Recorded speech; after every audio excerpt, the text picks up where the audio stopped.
Hey y'all, this is Miss Keith, and I teach AP Studio Art. And instead of trying to organize a meeting where we were all trying to figure out each other's schedules, I thought I would make you guys a video. And then you can respond to the video and ask questions, and I will get back to you individually or as a group. So, many of you know me and had me for drawing and painting 1, 2, or 3. And those of you who don't, I am a drawing and painting teacher here at Camas High School, and I also teach um, ceramics and a few other things periodically. But drawing and painting is definitely my love.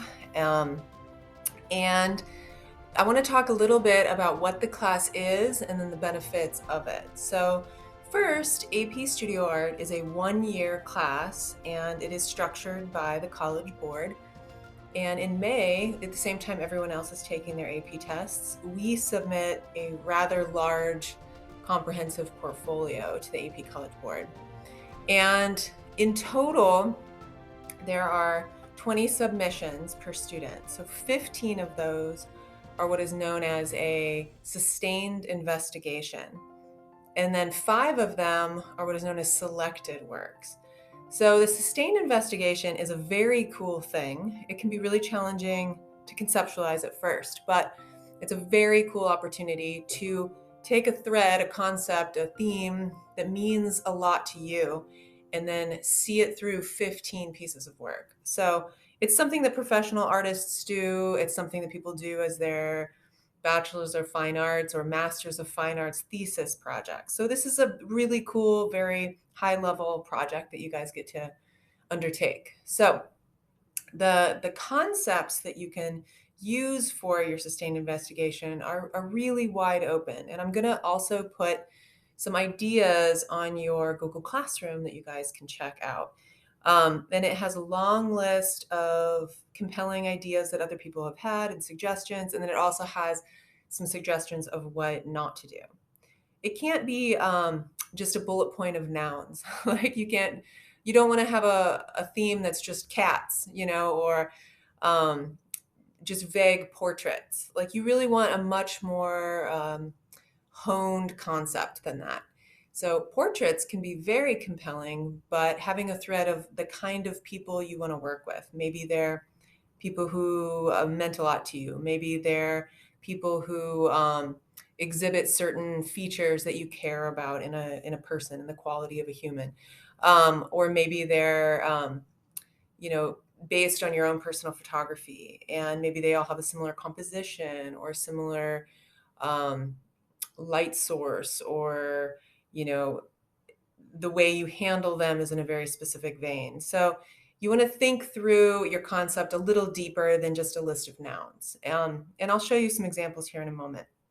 And then the selected works, these 5 pieces, some of them, 1 or 2, can overlap with your sustained investigation, as in you have the same piece submitted to both sections. But the selected works are meant to show the entire breadth of your work. So the fact that you, even though maybe your sustained investigation is all abstract paintings, your sustained invest or your selected works show that you actually do know how to do realistic drawing, or vice versa.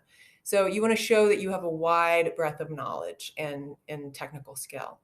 So it's great to showcase observational drawing, or um, color work if you're only doing monochrome in your sustained investigation. It's great to show that you can do the other thing. Um, and then the other important component with that selected works is that we're physically sending those pieces into the College Board. So it's really important for you to think about that, because a lot of my students have had a great deal of experience with Medallion, for example, which is the local art school, and it's wonderful. But they really love oil painting there, which is also great. But oil paintings are tricky to send in. So especially if they're on like canvas or panels. So you'd want to be doing works on paper that could be submitted for the selected works. And I'm going to show you guys a handful of examples of other people's sustained investigations. So the final product that you'll turn in May is your sustained investigation, which is the 15 pieces of art, your written commentary, which is just a couple paragraphs really articulating exactly what you were trying to say through your sustained investigation, and then the 5 selected works that we physically send into the College Board. So, in this next section, I'm going to read to you the written commentary and show you images from a few different students' work. So you can get an idea of what people have done in the past for their sustained investigations. So, this is the sustained investigation for student 1. Regardless of age, gender, ancestry, or job, we all have a complex inner world. Why do we struggle to express that world? People seem to be wearing emotional masks more often at work, on the street, talking to friends. Sometimes we don't even take them off at home. Some of these masks resemble us, some of them do not. This isolation that is created by walling ourselves off from the world can often be dangerous. It's important to accept our emotional world as it is and learn to manage it. Express your thoughts correctly and also listen to other people.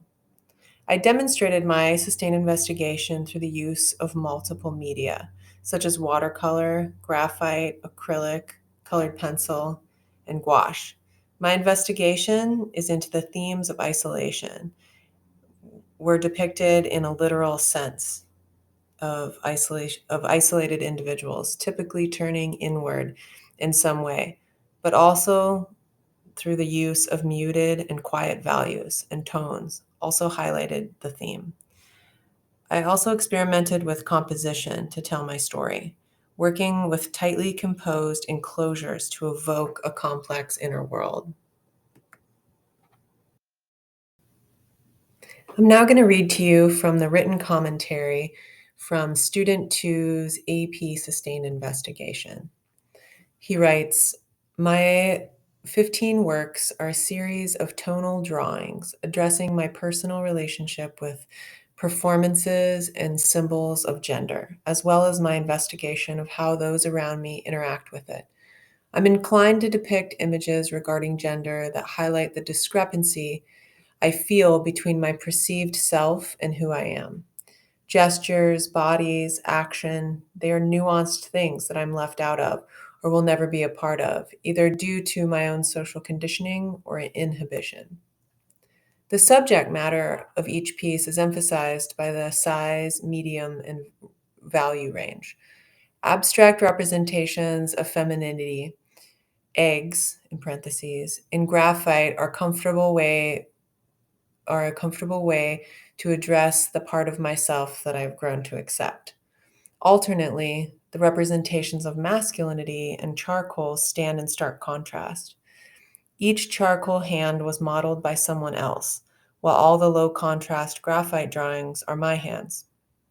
The more dynamic angles and cropping macro view of the charcoal drawings are in an effort to convey a sense of personal examination, curiosity, and observation. Through this focus, I've explored the juxtaposition of curious, envious documentarian versus the resigned protagonist. Both sets of images, graphite and charcoal, are their own extremes that are polar to each other in order to demonstrate the tightness I feel in the gender binary. With a foot in both worlds, neither are completely at home. So, obviously, those two examples are deeply personal, and many AP portfolios are deeply personal because it's something that you care about enough that can drive you through an entire school year, something that you care about and have thought about much of your life. So, whether that is cultural or gender, or maybe it's your relationship with your body athletically, or maybe it's food, or maybe it's history, and it doesn't have to be big or political. It can be simple, but as long as it's really authentic to you and you care about it quite a bit, it's likely to get you through to the finish line and make you feel like it was something that was a worthwhile expenditure of your time. So, like I said, I'm going to list a bunch of examples on your Google Classroom. And these are just two examples. There's so many different kinds of themes that you can have. It's a very powerful experience, but AP is also, as you can see from these examples, a great deal of work, both mining your own identity and really examining what you care about. Also, the community that we establish in class is a big investment. Um, but then also just the sheer workload. It is a lot of work, and this is not a class that you take lightly to get some extra AP credit to beef up your GPA. You will be very disappointed if that is your main goal and you are not going to put all of the heart into it, because it's really the heart that will get you there. And often, a lot of the people who really succeed in this class go far and above and beyond what the College Board requires. So I really look forward to all of you joining me next year if you choose to, or the year after, because sometimes this is good to start thinking about as a freshman or a sophomore. I want you to think about your goals, and are your goals to get the college credit? Are your goals to build a portfolio? Are your, is it all of the above?